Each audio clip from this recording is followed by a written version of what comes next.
1939년부터 1941년까지 독일 공군에 의해서 런던에 대공습이 있었습니다. 이 기간 동안에 런던에 내셔널 박물관이 있었는데 그 박물관에 있는 모든 미술 작품과 유명한 화가들이 그렸던 모든 작품들을 웨일즈에 있는 탄광으로 임시로 이동을 했었습니다. 그 빈 공터, 아무것도 없는 침묵으로 있는 그 공터에 한 음악가의 아름다운 선율이 울리기 시작했습니다. 그것은 바로 피아노 곡이었는데 바흐의 147번에 해당되는 예수 인간의 소망과 기쁨입니다. 원래는 이 147번의 이 바흐의 이 작품은 이 칸타타의 합창으로 만들어진 곡입니다. 이 곡을 피아노 곡에 맞추어서 편집한 자가 바로 마리어 헤스 여사입니다. 이 마리어 헤스 여사는 빈 공터가 그냥 있는 것보다는 피아노 곡으로 아름답게 이 예수의 인간의 소망의 기쁨을 이 147번 작품을 연주함을 통하여서 런던 대공습으로 인하여서 많이 힘들었던 자들을 위로하기를 소망을 했던 것입니다. 그 공원 갤러리에서 음악 연주를 통하여서 많은 사람들은 위로를 받았습니다. 처음에 이 마리아 헤스 여사가 연주를 시작을 했을 때에는 사람들이 많이 안 올 거라고 생각을 했습니다. 왜냐하면 전쟁의 시기이기 때문이지요. 또한 언제 피아노 곡을 연주를 했냐면 저녁이 아니라 점심시간에 했다고 합니다.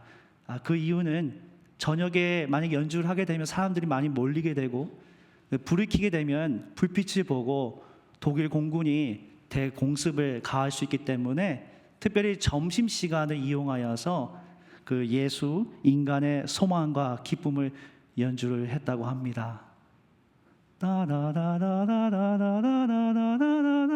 이 노래고요. 이렇게 연주를 하면서 사람들이 대기가 엄청나게 긴 대기열이 있으면서 그 음악을 들으면서 많은 위로를 받았다고 합니다. 빈 갤러리에 울려 퍼지는 예수 인간의 소망과 기쁨은 전쟁으로 인하여서 지쳐있던 많은 사람들의 마음을 위로해 주시고 또 기쁨을 주는 아주 좋은 노래였습니다. 자, 우리 교우 여러분, 2026년 그 새해 첫 주를 기다리던 날이 엊그제 같은데 벌써 1월 셋째 주입니다. 한 주간도 또 1월 달 이제 셋째 주를 맞이하는데 잘 지내셨는지요? 일부 정치인이 뭐 그런 이야기를 했다고 하지요. 살림살이는 좀 나아졌는지요? 이렇게 말을 하기도 하지만 여러분 어떻습니까? 새해에 어떻게 잘 지내고 계십니까? 우리가 세상 소식을 들으면 마음이 참 우울합니다. 국제 정세를 살펴보면 이 정치, 경제, 사회 갈등으로 인하여서 국가 간에 또 전쟁이 끊임이 없고 또 얼마 전에는 이란 안에서는 또 내부 안에서 또 그 혁명의 과정 가운데에 또 많은 사람들이 또 희생을 하는 것을 우리가 알고 있습니다. 민족과 민족이 서로 대결하는 이런 상황입니다. 우리가 2025년만 해도 1년 후에 2026년에 분명히 좋은 일이 있을 것만 같은데 이렇게 새로운 변화라기보다는 두려움이 앞서는 시기인 것처럼 느껴집니다. 매우 힘든 시기이지만 그때일수록 우리가 붙들어야 할 것은 무엇입니까? 바로 우리 인간의 소망이고 기쁨이신 예수 그리스도이십니다. 왜냐하면 예수 그리스도만이 우리의 소망이요 기쁨이기 때문입니다. 자, 그렇다면 여러분에게 질문하고 싶습니다. 여러분에게 예수 그리스도는 어떤 분이십니까? 수많은 설교와 간증을 듣고 우리가 책을 읽을 통하여 접하면서 예수 그리스도에 대해서 아마 들으셨을 것입니다. 그러나 그 많은 메시지를 떠나서 과연 나는 예수 그리스도를 내가 개인적으로 어떻게 만났고 또 어떻게 이해해야 하느냐, 그것이 바로 우리의 인생에서 가장 풀어야 할 아주 궁극적인 질문이요 해답일 것입니다.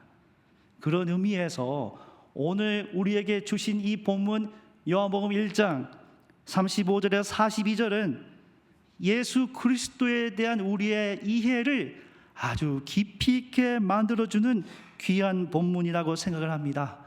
오늘 말씀의 제목은 우리가 만난 메시아입니다.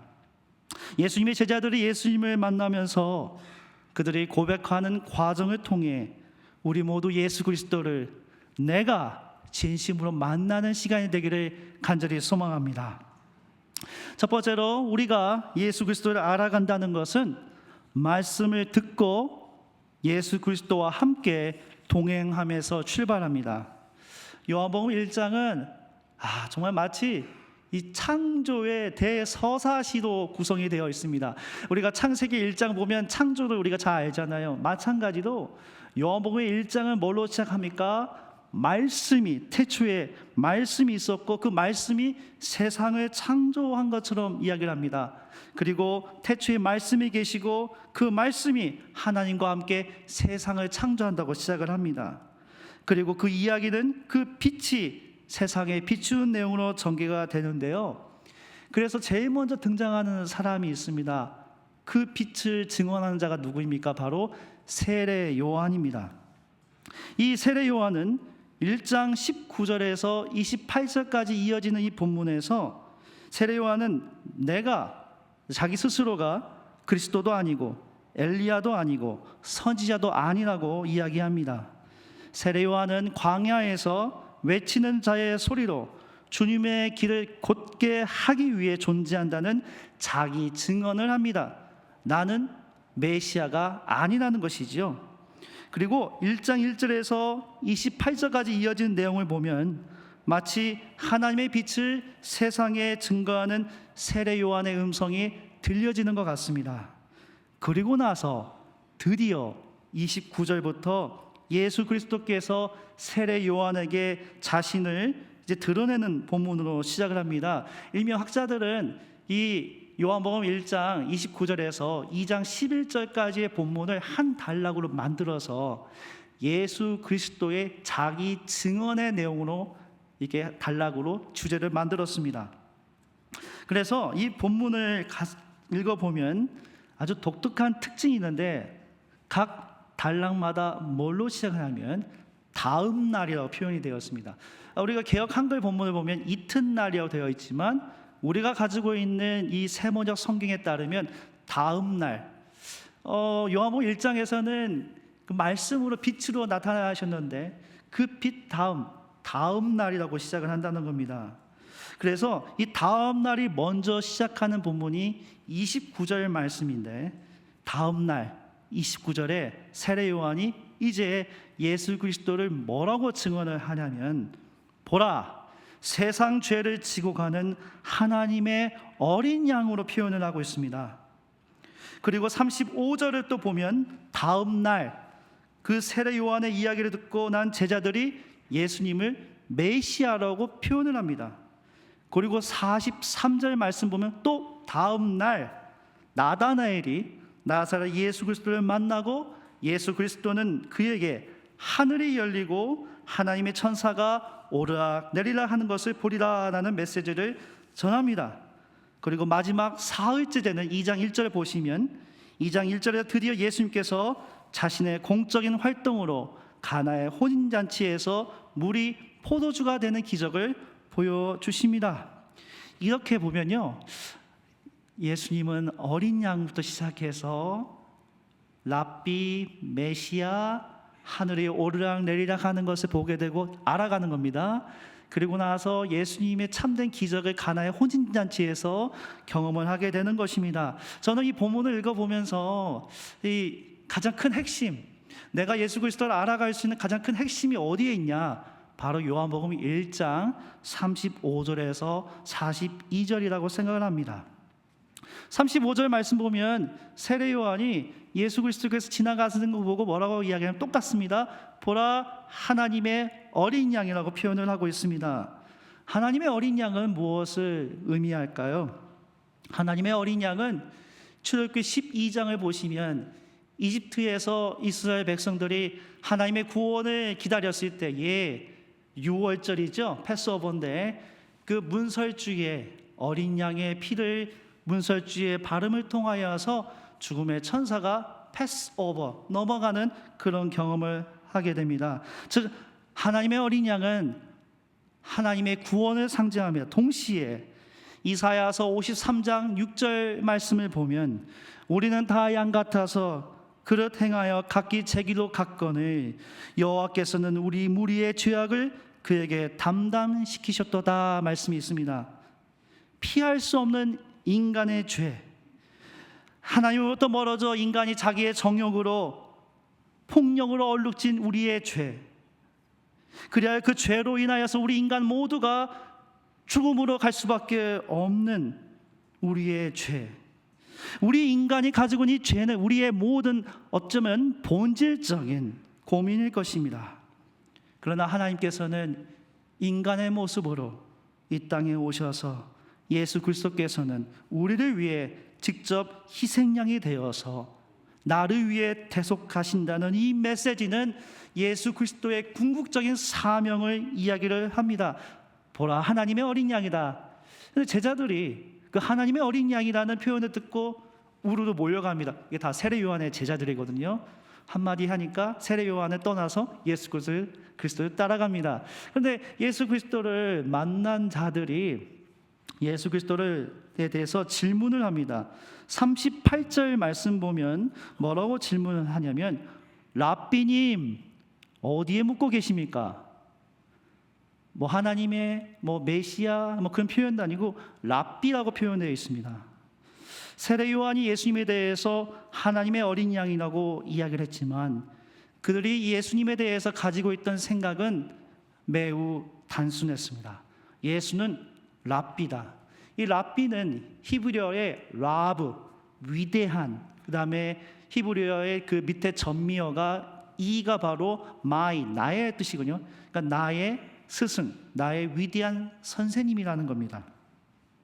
그러니까 유대인들은 랍비를 어떻게 보냐면 성서에 토라가 있는데 그 토라를 가르치는 권위 있는 학자로 직칭을 할 때 이야기를 합니다.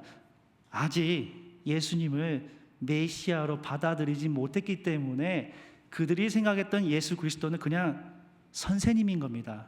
뭐 일본어로도 센세이 뭐 하잖아요. 선생님, 뭐 스님, 뭐 스승님 이렇게 이야기를 하죠. 이러한 두 제자들을 향하여서 예수 그리스도께서 뭐라고 말씀하시면 와서 보아라라고 합니다. 뭔가 티칭하는 것도 아니고요. 와서 보라, 와 보라.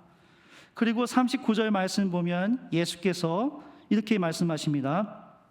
예수께서 그들에게 대답하셨다. 와서 보아라. 그들이 따라가서 예수께서 묵고 계시는 것을 보고 그 날을 그와 함께 지냈다. 때는 오후 4시쯤이었다.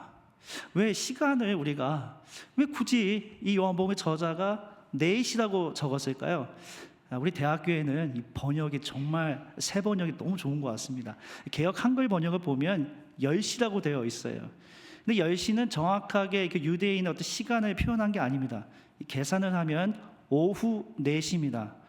그래서 많은 학자들은 이렇게 이야기합니다. 오후 4시라는 거는 예수님의 거했던 곳에 가서 최소 하룻밤을 거했다는 거죠. 함께 거하면서 아마 예수 그리스도를 만나는 계기가 되었을 것입니다. 그래서 예수 그리스도께서는 그들에게 그냥 일회성으로 찾아온 것이 아니라 그들에게 찾아오셔서 그 날을 함께 지내심을 통하여 그들이 예수님을 알아가기를 원하셨던 것입니다. 저는 이 말씀을 읽어보면서 매우 감동이 있었습니다. 말씀을 전하는 자로서 감동이 없으면 이 빈 공허하는 겁니다. 예수님을 알아간다는 것은 예수님과 함께하는 겁니다. 수많은 좋은 설교가 있고 뭐 유튜브에 수많은 좋은 사람들이 말씀을 전하고 증언이 있을지라도 나는 예수 그리스도를 과연 진정 알고 있는가? 나는 예수 그리스도에 대한 말씀을 읽으면서 예수님과 동행하는 삶을 살고 있는 것인가? 나는 나의 삶의 자리에 예수님이 찾아와 주셔서 그 예수님이 나를 움직여 주시고 나를 보살펴 주시고 나와 함께 하신다는 그 동행함을 나는 과연 알고 있는가? 이런 질문을 하게 됩니다. 예수 그리스도께서 나에게 원하시는 것은 내가 진정 그분을 인격적으로 만나고 함께함을 통하임이라는 것을 요한복음 저자는 강력하게 우리에게 오늘 이 시간 선포하고 있는 것입니다. 마지막으로 예수 그리스도를 알아간다는 것은 그분을 내 입술로 메시아로 고백하는 삶으로 연결되어야 할 것입니다. 1장 40에서 41절 말씀입니다.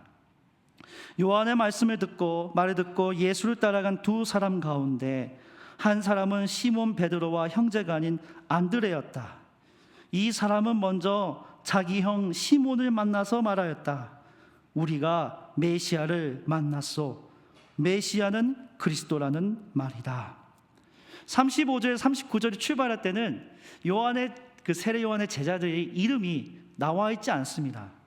그런데 40절에 보면 이 요한이, 이 요한복음의 저자인 요한이 두 제자를 언급하는데 두 제자 가운데에 처음으로 등장하는 이름이 나옵니다. 안드레입니다. 안드레. 이 안드레는 누구일까요? 안드레는 시몬 베드로, 우리가 잘 알고 있는 시몬 베드로의 형제로 등장을 합니다. 여기서 안드레라는 이름이 매우 중요합니다. 보통 유대인들은 자기의 이름을 지을 때 히브리어나 아람어로 이름을 짓습니다. 그런데 안드레는 히브리식 이름이 아니고요, 헬라식 이름입니다. 그리스어. 이 안드레의 의미는 바로 무엇이냐면 용기 있는 자입니다. 담대한 자를 의미합니다. 갈릴리 지역 출신인 안드레는 헬레니즘 문화의 영향을 받은 자였을 것으로 추정이 됩니다. 그런데 안드레가 보여준 용기, 담대한 자, 우리가 본받아야 할 것이 있습니다. 그것은 바로 예수 그리스도를 인격적으로 만나고 난 다음에 제일 먼저 그 마음에 이 어쩔 수 없는 마음, 이 마음에 주님이 주시는 그 뜨거운 마음, 이분이 메시아라는 마음을 알았기 때문에 용기 있게 담대하게 사람들에게 복음을 전파하기 시작했던 것입니다. 그래서 예수 그리스도를 자기의 형제인 베드로에게 가서 전파를 한 것입니다. 그 용기를 가진 자가 동생 베드로에게 뭐라고 이야기를 했냐면 41절 말씀에 안드레가 이야기합니다. 우리가 메시아를 만났어. 오늘 말씀의 제목입니다. 우리가 만난 메시아입니다. 두 제자들은 원래 랍비라고 표현했지만 여기서는 메시아로 바뀐 겁니다. 예수님과 동행함을 통하여 이들은 더 이상 예수님이 그냥 단순히 세상의 지식을 알려주는 그러한 선생님이 아니라 예수님은 메시아라는 거예요. 이 메시아는 그 히브리어인데요, 이 히브리어의 메시아는 기름 부음 받는 자입니다. 기름 부음 받는 자는 주로 어느 사람들이 받느냐? 왕, 선지자, 제사장입니다. 그런데 이 메시아의 헬라어가 바로 그리스도입니다. 야, 이거 얼마나 은혜롭습니까? 우리는 그리스도인이죠? 그럼 나는 누구입니까? 나는 왕이요, 선지자요, 제사장이라는 겁니다. 하나님의 기름 부음 받은 자라는 겁니다. 그 메시아를, 우리가 만난 메시아를 담대하게 선포하는 것입니다. 안드레가 이 메시지를 전할 때에 그 자기의 동생 베드로를 뭐라고 표현이 되면 게바로 되어 있습니다. 게바는 아람어로 반석입니다. 나중에 헬라어로 페트로스, 베드로로 이제 이름이 나오지요. 그런데 여러분, 무엇보다 이 구절에서 우리가 놓치지 말아야 할 것이 있습니다. 안드레의 증언은 안드레 혼자만 경험한 것이 아닙니다. 누구입니까? 바로 그와 함께 했던 한 제자입니다. 그런데 이 제자의 이름이 나와 있지 않아요.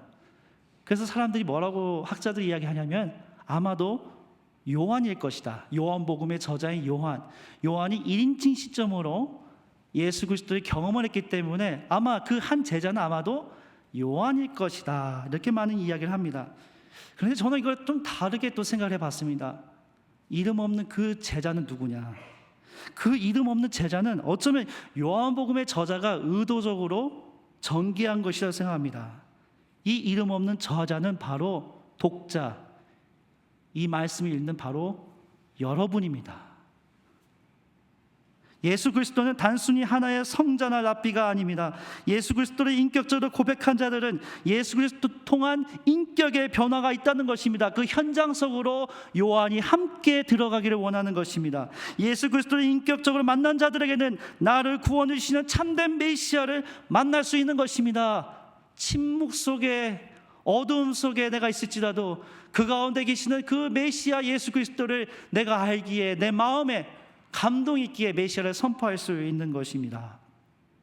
엔도 슈사크쿠의 일본 유명한 저자인데, 소설가인데, 이분이 쓴 소설에 침묵이라는 소설이 있습니다. 이 침묵이라는 소설은 2016년도에 마틴 스콜세지 감독의 사일런스라는 영화로 제작이 되었습니다. 제가 미국에서 박사 과정을 하면서 그 예고편만 보고 야, 이거 한번 꼭 봐야겠다. 그런데 개봉한 극장이 별로 없는 거예요. 그래서 LA 이제 한번 찾아보니까 LA 아주 큰 극장에 이 엔도 슈사크의 침묵을 마틴 스코세지 감독이 한다고 해서 딱 갔는데요. 들어가니까 몇 명 되지 있지 않아요. 종교 영화니까 사람들이 별로 안 보는 겁니다. 그런 제가 그 영화를 보고 너무 마음에 큰 감동을 받았습니다. 엔도 슈사크의 그 침묵은 어떤 배경을 가지고 있냐면 일본의 에도 막부 시대의 일본 그리스도인들의 박해를 담고 있는 이 소설이고, 그 박해 가운데 아무런 응답이 없는 침묵에 대해서 계속해서 질문하게 만드는 소설입니다. 1592년은 우리가 아시다시피 임진왜란이죠. 1592년 도요토미 히데요시에 의해서 임진왜란이 발발하였고, 그가 죽은 다음에 그 최후의 이 승자랄까요? 그 바로 도쿠가와 이에야스입니다. 저는 사실 도쿠가와 이에야스의 그 대망이라는 소설을 읽어보면서 아주 재밌게 봤던 걸 기억을 합니다. 도쿠가와 이에야스를 읽어보면 삶의 지혜가 있는 것 같아요. 끝까지 낳는 자가 승리하는 자다. 그런 이야기를 할 수가 있는데, 그런데 이 도쿠가와 이에야스에 의해 설립된 에도 막부는 이 크리스찬들을 극심하게 박해했습니다. 특히 1637년도에 기독교 신자들이 시마바라에서 반란을 일으켰고, 그때 에도 막부는 12만 명 이상의 군인들을 보내서 그리스도인들을 완전히 말살시켰습니다.